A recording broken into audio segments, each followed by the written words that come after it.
What is happening, everybody? Thanks again for tuning into my latest episode. I have a lot of subscribers messaging me and they keep requesting videos on my other cars. One of the most requested cars is this Shelby that I own. A lot of people actually don't know what this car is, and a lot of people just really like the way it looks and they wanted to know about it. So what this is a 2007 Shelby GT. This is a very important car to the car community. What this car signifies is the relationship between Carroll Shelby and Ford again. In 2006, they started with designs on a Shelby GT Hearse edition, and then that car turned into a street version, which was this car. What's important about this car is it actually starts life as a Mustang GT, and people just think, you know, because Saleen and Roush would give an appearance package as a first package, that this car is an appearance package done by Carroll Shelby. It is not. It is actually, for an additional $10,000, what you're getting is a hood scoop, racing stripes, side vents. This spoiler doesn't come on it. This is a GT500 spoiler, but it does look good on the car. You're getting the Shelby GT badging on the side. You're getting a Shelby VIN number. You're getting wheels. The car gets lowered 2 inches. You're getting Ford Performance sway bars. You're getting an increase of 30 horsepower. An engine tune, some under the hood modifications. I mean, for the money you're getting quite a bit, and it was a good upgrade over the GT. This car was, I believe, 0.3 of a second faster than the GT. It's obviously slower than the GT500, but it was faster. It's right in the middle between the GT and the GT500. Now, one of the reasons I really like this car is I used to own a 1964.5 Mustang, and I restored it, but what I didn't like about owning an old car was the breakdowns and the work involved with keeping them running. And I've driven a bunch of the newer Mustangs, and what I didn't like about the newer cars is they didn't feel like a Mustang to me. They really felt like a performance car, which I know you can argue, well, the Mustang is a performance car, but this one was a good blend between that new car feel with the old car styling. What I really like about this one, it was actually modified by Carroll Shelby and his team. When you get into the GT500, it was mostly built by Ford, not Shelby. They just kind of had their hand in it a little bit more, but this is one of the few cars he worked on before he died. And I really do like how it's reminiscent of the 60s car. It actually feels, when you're inside of it, kind of like the 60s car. Yes, it has the older Mustang look, but it also comes with ABS, it has airbags, it has a strong frame, it doesn't have any twisting or rattling in it. It has a really nice sounding engine, though it is only 330 horsepower. It's adequate horsepower to move the car. It's a good platform to increase power. I don't like modifying this car too much because of the rarity, but I do enjoy the car. I am, in the future, there's going to be a couple things I'm going to be doing, like adding a Watts link. I will be adding Brembo calipers. I want to change the steering wheel. I want something a little nicer. With suede. I want to add some suede to the interior, but I'm going to make it so if I ever sell the car, I'm keeping all the original parts so I can turn it back to stock because of the collectability value. I'm going to pop the hood real quick. I'll show you what they do under the hood with this car. The other modifications they make is, well, I said under the hood modifications, but they do give you a cold air intake. It's obviously a Ford Performance one. They give you the strut tower brace. They add the Shelby of America, and then inside the car, the radio is obviously not original. When I bought the car, it had a touchscreen radio in it. I just put in a better one. I like this one better because I can dim it more at night. And then they also give you the Shelby badging on the dashboard as well. Now, there are some other things you can get done. Interior wise, this car is really not the most special interior you can get. I mean, that's never been a Mustang thing. I mean, if you get the 03 Cobra, the Boss Mustang, the GT500, all of the interiors are pretty much the same between the 6-cylinder all the way up to the special ones. And the whole thing with this car was it was supposed to be light, so any additions to the car, because this is technically one of their race cars from 2007, the car was supposed to be light, so you get the lowest model you can, and then you get the upgrades put into it. And there was really no competition for this car back then. What I'm going to do now is I'm going to set you up on my rig, and I'm going to take this car for a drive, and I'll talk a little bit more about it as we travel.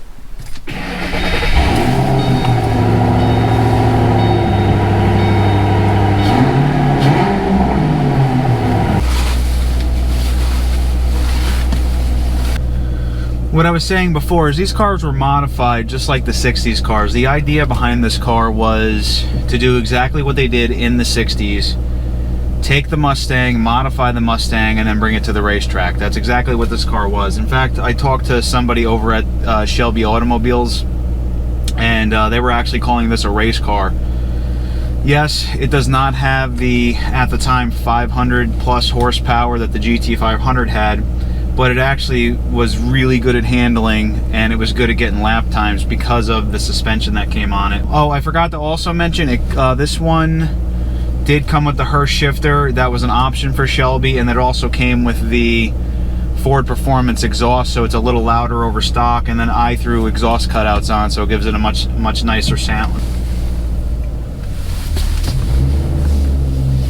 So again, one of the reasons I chose this car is I really do like the 60s cars. I truly do. I love them. The only thing is I've owned enough muscle cars to know that they're a little bit of a hassle. You know, a lot of times the batteries are dead, they rattle really bad, they stink like gasoline. That's one of the things I cannot stand, is smelling like gasoline when I go for a drive. You know, my kids like Mustangs. You know, if I put them in this car, I don't want to have to worry about carbon monoxide giving them headaches. I mean, this car has the emissions on it still. It rides really nice.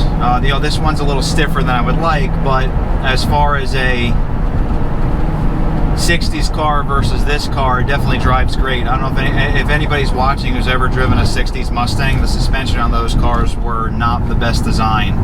They had some weird spring over A-arm design, and it didn't really handle the weight of the car well.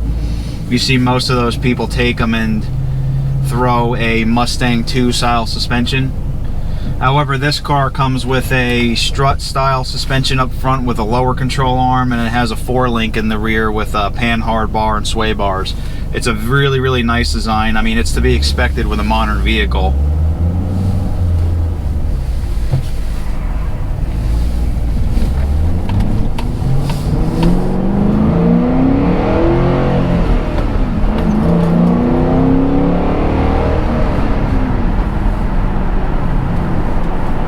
I love this car. I mean, it is a 3-valve, and when I drive it, it is very reminiscent of the time of the Ford GT. You know, that car came out and it came with the 4-valve. I believe it was a 5.4 liter with a supercharger. It had the Eaton supercharger on it. Though this is not that car, it does have that retro styling. It does have that Ford GT sound. But obviously it's not the Ford GT money. You know, you can pick one of these up right now. I believe current market on these cars is something like $12,000 to $20,000 depending on the mileage. Now that is expensive for a 2007 Mustang, but at the same time it is very cheap for a Shelby. A lot of times when I take it out and I go meet someone for lunch or I go to the gas station, a lot of people talk to me about the car because they've never seen it before.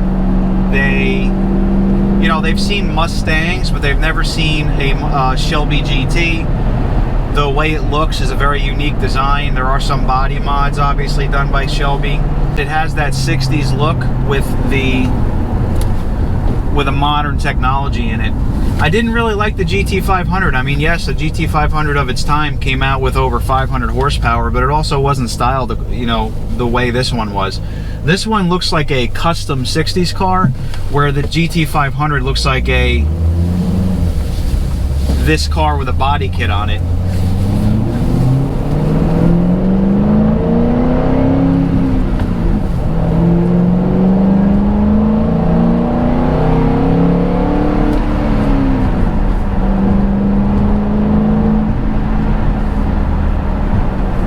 Back in 1999, when GM was trying to import the GTO, the one thing people don't realize too about the GTO is it was actually a very popular car and continued in Australia for almost 40 additional years.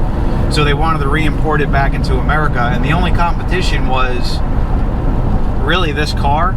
The problem is they waited too long. They didn't get the GTO into America again until 2004, but by then people were already taking orders on this car. If GM put the GTO out in 1999 and 2000 when they wanted to originally release it, they would have made a killing on that car. Now that car is a much better car, don't get me wrong.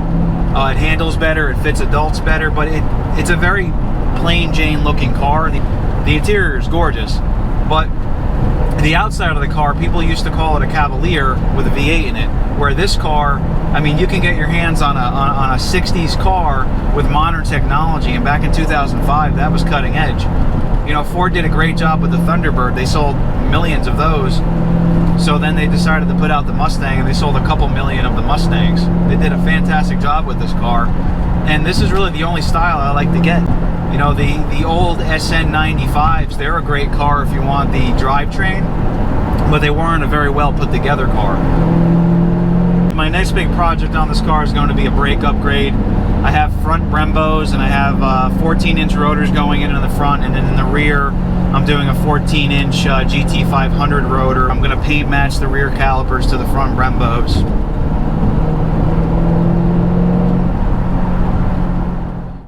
So here we are, we're back at the shop, and I hope you enjoyed that video as much as I enjoyed making it.